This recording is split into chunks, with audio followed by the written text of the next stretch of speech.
ഇന്നലെ പുതിയാങ്ങാടിയർച്ചക്ക് ആനന്റെ പിടുത്തത്തിൽ നിന്ന് രക്ഷപ്പെട്ട ഒരാളാണത്, ഹംസ. ശരിക്കും രണ്ടാളെയാണ് കോരിയിട്ടുണ്ടായിരുന്നത് അല്ലേ? അതില് ഹംസനെ പിടുത്തം കിട്ടിയില്ല. ഫസ്റ്റില് പിടിച്ചത്, പിന്നെ രണ്ടാമത്തെ പിടുത്തത്തിലാണ് മറ്റാളെ കിട്ടിയത്. അതില് പിന്നെ ഹംസ സ്കിപ്പായി പോയി.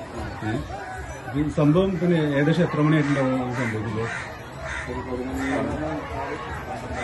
ഏകദേശം അവിടെ എത്തിയിട്ട് പരിപാടി ഓൾമോസ്റ്റ് കഴിഞ്ഞിരിക്കണം.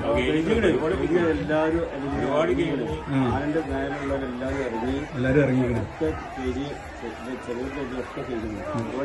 ശരിക്കും ആനക്ക് അങ്ങനെ ഇത് പ്രകോപിക്കാണ്ടായിരുന്നില്ല. സംഭവം എന്തെങ്കിലും പിന്നെ ആരെങ്കിലും തോണ്ടി അങ്ങനെ എന്തോ സംഭവിക്കാതെ, കാരണം അങ്ങനെ ഒരു സംശയം പറയുന്നുണ്ട് പറഞ്ഞിട്ടുണ്ട് എല്ലാരും. ബാക്കില് പിന്നെ ആരോ കുത്തിയതാണ് എന്തോ ചെയ്തതാണെന്ന് പറഞ്ഞിട്ടുണ്ട്. കാരണം എന്താ വെച്ചാൽ ഒരു മതളകിയ ആനയാണെന്നുണ്ടെങ്കിൽ അത് ഞാൻ കേട്ടിട്ടുള്ളത് ബാക്കിലേക്ക് തിരിയും, അല്ലെങ്കിൽ അതുമല്ല പിന്നെ ഈ ആള് എറിഞ്ഞതിന്റെ സൈലന്റ് ആയിട്ട് അവിടെ നിൽക്കുകയാണ് ചെയ്തിട്ടുള്ളത്. പെട്ടെന്ന് അപ്പൊ ഒരു ഇത് ചെയ്തെന്നല്ലാണ്ട് ചെയ്തിട്ടില്ല. മറ്റത് അങ്ങനല്ല, മതളകിയ ആനയാണെന്നുണ്ടെങ്കിൽ എന്തായാലും പരാക്രമം കാട്ടും. ഇതായി ചെയ്തിട്ടില്ല. അങ്ങനെ നമുക്ക് സംശയിക്കാൻ ഒരു ഇത് വരുന്നുണ്ടല്ലോ. ഇതിലിപ്പോ പിന്നെ മറ്റേ അതിന്റെ ഇപ്പൊ ആനെടുത്ത് എറിഞ്ഞല്ലോ ഒരാളെ. അപ്പൊ കുറെ ആൾ എല്ലാരും കണ്ടല്ലോ ഇപ്പൊ ആ വീഡിയോ. അയാളെ അവസ്ഥ എന്താന്നുള്ളത്? അയാളെ എവിടുത്തുകാരനാണ് ശരിക്കും? അലി വിളിച്ച പറഞ്ഞ അവന് എവിടുത്തേരാ അവിടേക്കാനും പിടുത്തില്ല. അവിടെ പോലീസ് ഉണ്ട്, റവന്യൂ ഉണ്ട്, ഡിപ്പാർട്ട്മെന്റ് ഒക്കെ ഉണ്ട്. ഒരു പിടുത്തം കിട്ടിയ ആളെ പിടുത്തം കിട്ടില്ല.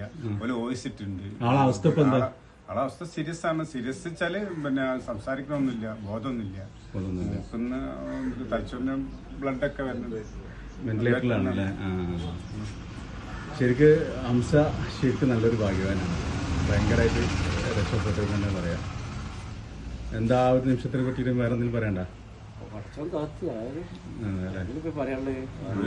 വേറെ ജന്മം കാര്യമായിട്ട് പരിക്കൊന്നുമില്ലല്ലോ? ഇല്ലല്ല, ഒന്നുമില്ല. കാരണം പരിക്കുന്നുണ്ടെങ്കിൽ നമ്മളൊന്നും ഇരിക്കൂലല്ലോ. അതെ കാര്യമായിട്ടൊന്നുമില്ല. അതിനൊക്കെ ഞാൻ രക്ഷപ്പെട്ടു.